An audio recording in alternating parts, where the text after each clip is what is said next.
Hello everyone, welcome to another video on inclusive education. We have seen in an earlier video that assessment in inclusive education is flexible in nature. That is, it is as per the needs of the students with disabilities. Also, assessment in inclusive education is different in nature. In this video, we will learn about it. Let us start with understanding the concept of assessment. Assessment refers to the ways teachers and other people involved in a pupil's education systematically collect and then use information about that pupil's level of achievement and or development in different areas of their educational experience. This could be academic, behavioral, and social. The words the other people, which is mentioned in the definition, could be counselors, therapists, parents, or even peers. In some cases, if the student with disability is mentally able, then they themselves can assess their performance. Hence, there are many people involved in the assessment in an inclusive setup. Generally, the purpose of assessment is to determine as accurately as possible what students should know, understand, and be able to do. There are different types or approaches to assessments. We will focus on the main types. The first one is formative assessment. Here, the teacher assesses or checks during the learning process. From the term formative, we can understand that learning is not complete but still forming. The information from such an assessment is useful for teachers to modify their teaching strategies or environments for effective learning.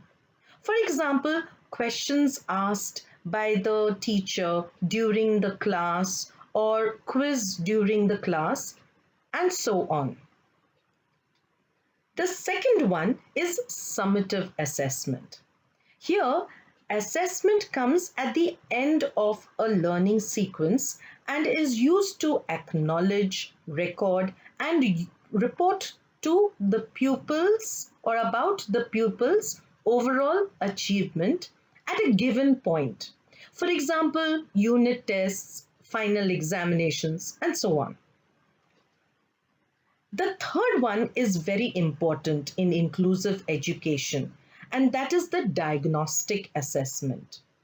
This becomes very vital when teachers use remedial teaching strategy or while developing individual education plans to cater to the needs of students with disabilities. The diagnostic assessment is used to identify individuals' strengths, areas for improvement, and to plan next steps in assessment or in the teaching learning process. There are some principles that govern assessment in inclusive education. Let's take a look at these principles. The main use of all assessment procedures is to inform and promote learning for all students with or without disabilities. All students should be entitled to be a part of all assessment procedures. There can be no exceptions made with regard to any student. While framing the assessment policies for all students, the needs of students with disabilities should be taken into consideration and accounted for. Thus, starting from policy making regarding the assessment to its implementation and outcomes, the needs of all the students should be taken into consideration equally. All assessment procedures should be complementary and inform each other. Therefore, a variety of assessment procedures should be implemented. All assessment procedures should aim to celebrate diversity by identifying and valuing all students' individual learning progress and achievements. Hence, it is not a process of bringing all students to a common level of learning, but bringing about optimum level of learning by every student. Inclusive assessment explicitly aims to prevent segregation by avoiding as far as possible forms of labeling. This is done by focusing on learning and teaching practice that promotes inclusion in a mainstream setting so that no student feels inferior and isolated. Assessment in inclusive education takes place at two levels. That is, assessment of the student's learning and the assessment of the student's learning environment. We will discuss the assessment of the student's learning later. Let us first understand how the learning environment is assessed. This assessment is done to find out how far is the student's learning environment really inclusive in nature. In order to do so, the learning environment is assessed according to the following 5 areas. The first area is related to overall education policies. The institutions require to follow the education policies of the government. How far do the education policies of the institution follow those given by the government is assessed by answering questions like why are pupils assessed? Who uses the assessment information? Who carries out the assessment? Who else is involved? What is assessed? How are pupils assessed? Against what are the assessment results compared? And so on.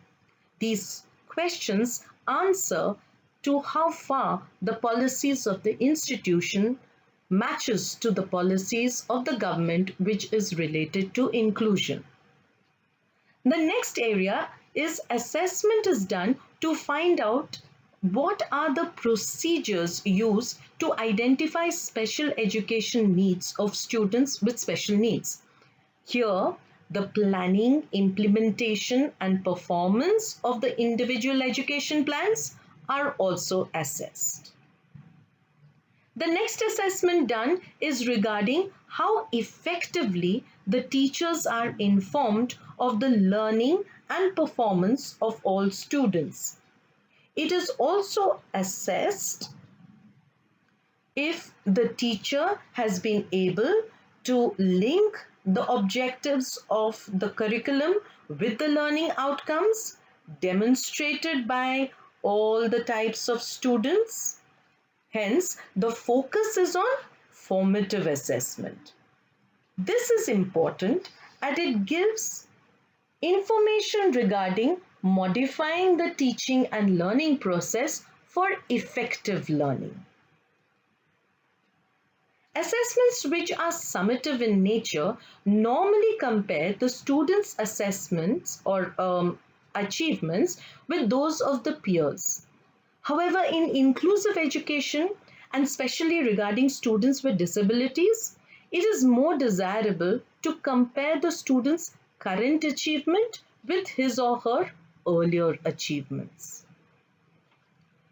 The school needs to modify their summative assessments in order to cater to the needs of the students with disabilities. However, the assessment should be effective for all types of students. This is a difficult thing to do as the assessment strategy should be able to accommodate all types of students. Only then will the school be able to follow the principles of assessment in inclusive education. This in turn will help monitor the overall education standard of the inclusive institution. Inclusive teachers are encouraged to use a wide variety of tools Broadly, there are four categories of assessment tools depending upon the objective of the assessment. The main categories are performance, paper and pencil tests, observation and perceptions, and personal communications. Each of these categories can be assessed using different tools. The teacher can select the tools according to the abilities of the students. For assessing performance, the teachers can give projects, drawing, or ask students to demonstrate. Students can also prepare audio or visual material of the concepts learned.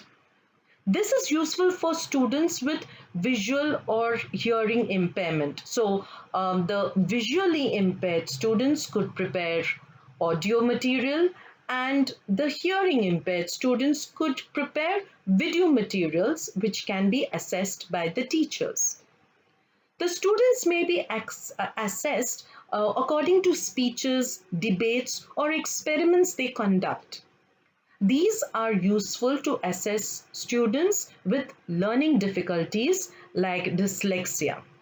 Students can also be asked to give written reports, which can be done for students with speech impairments. Paper and pencil tests include standardized tests, which are usually used by counselors or therapists to understand the strengths and limitations of students. These come with a manual for administration and scoring. End of unit tests and teacher-made tests are more flexible, and teachers can easily modify them to cater to the needs of students with disabilities. To assess observation and perceptions of students, the teachers can observe classroom interactions of students with other students. Observing how much the students participate in the learning process also gives teachers clues to how much the student perceives and understands during the classroom teaching. These tools are useful to assess all types of students. Personal communication can be assessed through individual conferences, that is, a conference between the student and a teacher. Small group conferences consists of a small group of students and a teacher, a conference between them, and interviews. This could be individual or even group interviews. The last two types, that is the classroom interaction and communication, are very important for both students with disabilities and the typically developed students. These assessments actually gives the real picture of how successful the teacher is in implementing inclusion in the classroom. These social skills are vital for all students, because these decide whether the students with and without disabilities will adjust well and mingle in the society as adults to become contributing members of the society.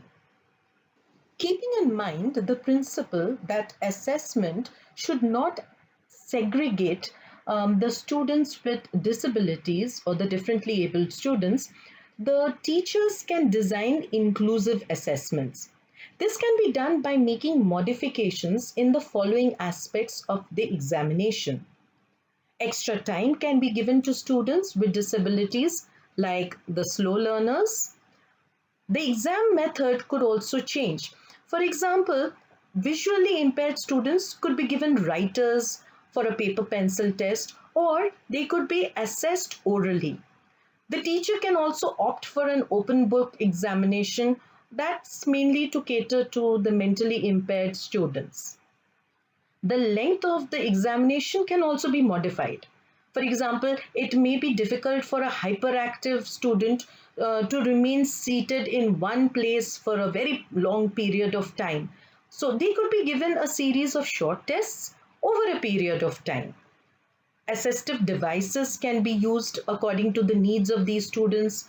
For example, students with partial visual impairments can be given magnifying glasses to read the question papers. Students with disabilities who are able to use computers may be allowed to give their exams using computers instead of writing. The examination structure can also be modified. Students with dysgraphia can be given multiple choice questions where they just have to put a tick mark. They don't have to require writing in detail. Some questions and puzzles can be added to cater to the gifted or creative students. Hence, your exams or tests can be modified according to the needs of the students with disabilities. Every student has some kind of ability, and a diverse mixture of assessment methods will ensure that specific students are not disadvantaged by specific forms of assessment. In other words, fair isn't everybody getting the same thing. Fair is everybody getting what they need in order to be successful. These are some references for additional reading. So this was about assessment in inclusive education. I hope you liked the video and are clear about the various aspects of assessment in inclusive education. Thank you so much for watching the video.